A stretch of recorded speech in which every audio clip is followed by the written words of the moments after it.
Je regardais tranquillement la Coupe du Monde des clubs quand je me suis dit soudainement, mais il n'y a que des Brésiliens. Entre les Arthur, Jorginho, Pedrinho, Désiré Doué, non, c'est pas possible. Donc j'ai besoin de vérifier, est-ce que mon intuition est juste? Et comment faire? Rien de mieux que la data. Et l'idée est assez simple. En fait, il faut récupérer les données des équipes, un peu comme ici quand on va sur Transfermarkt, avec le nom des joueurs, leur date de naissance, et surtout ce qui va nous intéresser, ça va être leur nationalité, et être capable, ensuite, une fois qu'on a récupéré cette donnée, de la transformer en ce qu'on va appeler un tableau de contingence, qui va nous permettre de compter par rapport à une colonne que l'on veut, ici la colonne nationalité, le nombre de fois que la nationalité apparaît. En Excel, on appelle cela un tableau croisé dynamique. Et ce que l'on va faire en Excel, c'est le count ici. Donc, ce sera les valeurs. Et ensuite, cette partie, les nationalités, on va les mettre en ligne ou en colonne. Je vais mettre dans une autre couleur. Voilà, les nationalités en vert. Ça va être en ligne ou en colonne.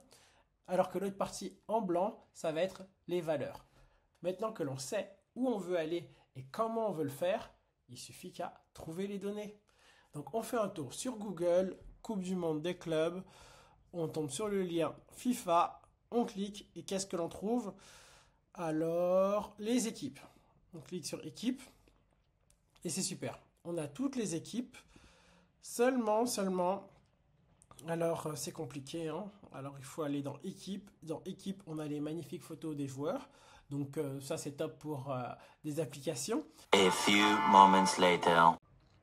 Aïe, j'ai eu un petit problème avec ma caméra parce que là où elle était située, il faisait beaucoup trop chaud.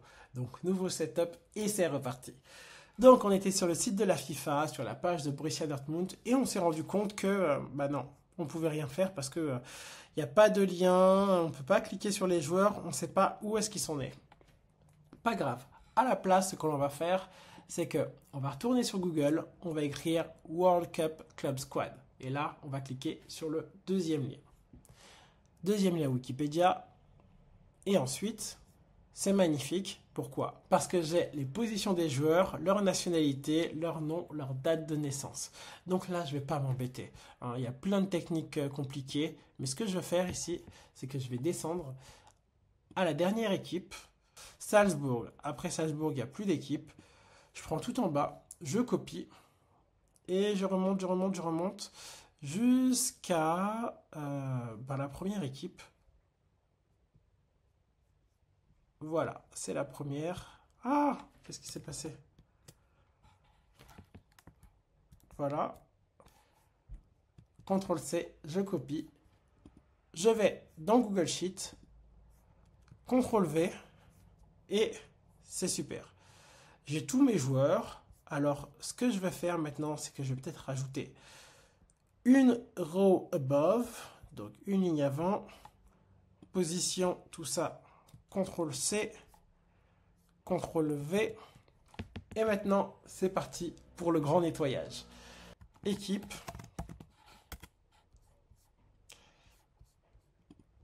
Là, Al-Ali.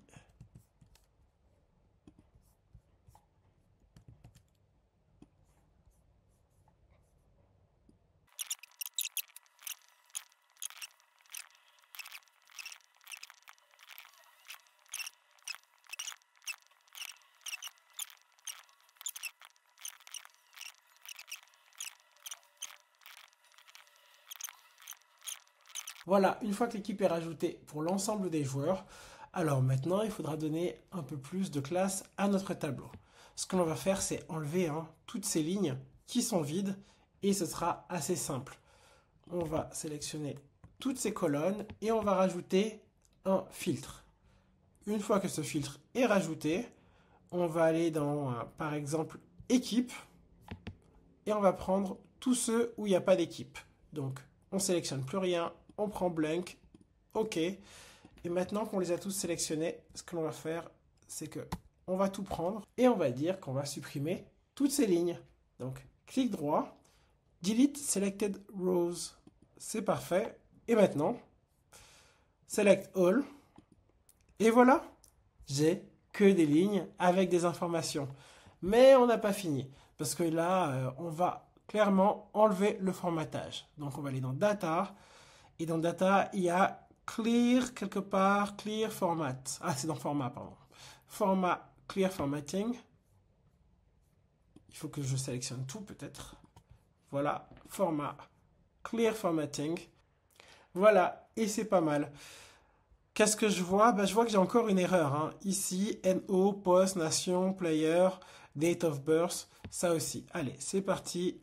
Ce qu'on va faire, c'est Clear All et on va aller chercher les NO. La même chose. Donc, je prends ces deux lignes et on va les delete. On va les supprimer. Delete Selected Rows. Et maintenant, si je sélectionne tout, qu'est-ce que j'ai? C'est parfait. J'ai vraiment que mes joueurs. Donc, on peut transformer nos données en tableau. Comment on va faire ça? Il suffit de tout sélectionner. Et puis après, on va aller dans Format et Convert to Table. On clique dessus et on a un magnifique tableau. Maintenant, on veut savoir on a combien de joueurs de chaque nationalité. Alors, tout est déjà sélectionné de A à F. On va insérer donc notre tableau croisé dynamique, Pivot Table, super, basé sur la table 1. Et ce qu'on va dire, c'est qu'on prend la nation en ligne et en valeur, on va aussi prendre la nation. Donc en valeur, on met la nation et il va compter. Donc là, il a compté et maintenant, ce qu'on va faire, c'est qu'on va compter par Count of Nation et en descending. Ce que l'on voit, c'est qu'on a 141 Brésiliens et 103 Argentins. Donc oui, mon impression était bonne.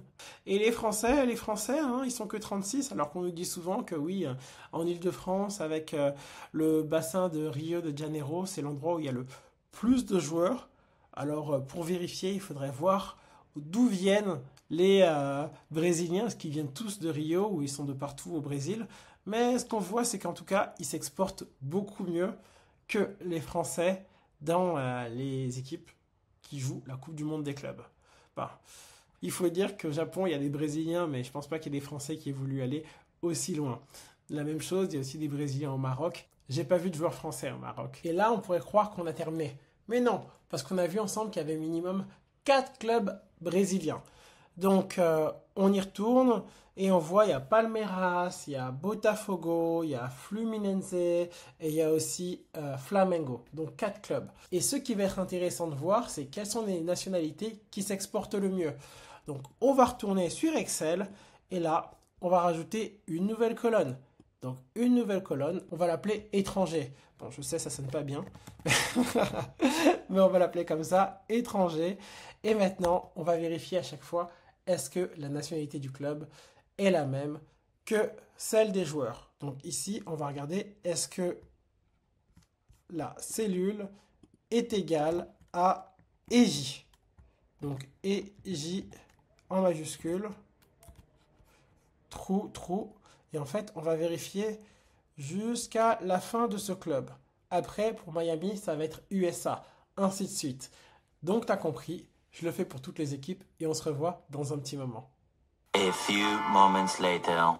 Voilà, maintenant que c'est fait pour toutes les équipes, attention, je me suis trompé dans le titre. Si on regarde dans la formule étranger, je vérifie que le pays du club, ici, Égypte, est le même que celui du joueur. Et si c'est vrai, je retourne true. Donc en fait, c'est pas étranger que je vérifie, mais si c'est joueur local. Donc voilà. Et là, je l'ai pour tous les clubs. Donc maintenant que c'est fait pour tout le monde, je retourne dans mon tableau croisé dynamique et je rajoute 7 nouvelles colonnes. Donc Pivot Table et je vois maintenant qu'il y a local. Alors local, je vais le mettre où? Je vais le mettre en bas dans les filtres parce que je veux voir la nationalité qui s'exporte le mieux. Et maintenant, je vais mettre local égale false. Je valide. Et qu'est-ce que je vois? Je vois que finalement, les Argentins sont ceux qui s'exportent le mieux, suivis des Brésiliens et des Français. Donc regardons un peu les Argentins, où est-ce qu'ils jouent. Alors, les Argentins, Inter Miami, un peu au Brésil, un peu au Portugal, un peu en Espagne, Ouais, hein, on voit dans quel pays ils s'exportent. Les Brésiliens, les Brésiliens, ils sont partout, hein. Ils sont aux États-Unis, on les voit aussi au Portugal, en Espagne, en France. Vraiment, ils sont dans beaucoup de pays différents. D'accord. La France, les Français, ils sont où? Hein, ils sont au Bayern de Munich, donc en Allemagne, en Espagne, en Angleterre, un peu aux États-Unis, hein, et en Italie, donc en Europe principalement. Voilà. Donc les Français, ils vont rester en Europe. Alors que les Argentins ou les Brésiliens, on va les voir un peu partout, hein. Les Brésiliens, c'est magique. Eux, ils sont même au Maroc, hein. Ils sont au Maroc, ils sont au Moyen-Orient, ils sont au Mexique, ils sont même au Japon, ils sont partout. Les Argentins, eux aussi, hein, on les voit à pas mal d'endroits. On les voit pas en Afrique, par contre. On les voit au Moyen-Orient, en Afrique. Ah oui, en Afrique aussi, hein. En Afrique du Sud. Donc c'est top. Ils sont aussi présents. En passant, un petit like, un abonnement, ça fait toujours plaisir. Allez, on y retourne. Et avec les tableaux croisés dynamiques, on peut s'amuser à tout faire. On peut imaginer un tableau où on va voir le club à la Coupe du Monde avec le plus de nationalités différentes. Allez, on fait ça, c'est notre dernier défi. Donc, je retourne sur la sheet 1 et je prends donc l'ensemble de mes valeurs. J'insère un tableau croisé dynamique, un pivot table. Donc voilà, de A à G. Et ce que je dis, c'est que maintenant, je veux les équipes. Les équipes en ligne. Et ce que je vais compter, c'est les nationalités différentes. Donc, nation dans value, mais seulement, je ne vais pas compter. Je vais compter les valeurs uniques, donc différentes. Count unique. Et maintenant, en ordre descendant. Et ce que je vois, c'est que les Américains, avec le Los Angeles FC, est l'équipe avec le plus de nationalités. Suivi de Al Ain, qui est aux Émirats. Et puis après, Manchester City, hein, avec 15, Juventus aussi. Donc, ouais, hein, il y a vraiment beaucoup de nationalités. Regardons un peu Juventus, les nationalités. Donc, on a tout, hein. Pologne, Argentin, Turc, Serbe, Hollandais, Portugais, Italien, Anglais, Suédois, Espagnol, Belge. Ok, ok. Donc, finalement, c'est eux vraiment, hein, l'équipe internationale d'Italie. C'est pas l'Inter. Bien. Encore merci et puis j'espère que tu as compris un peu mieux comment manipuler les tableaux croisés dynamiques. Dis-moi en commentaire quel est le prochain sujet que tu veux aborder avec la data et le foot. À bientôt.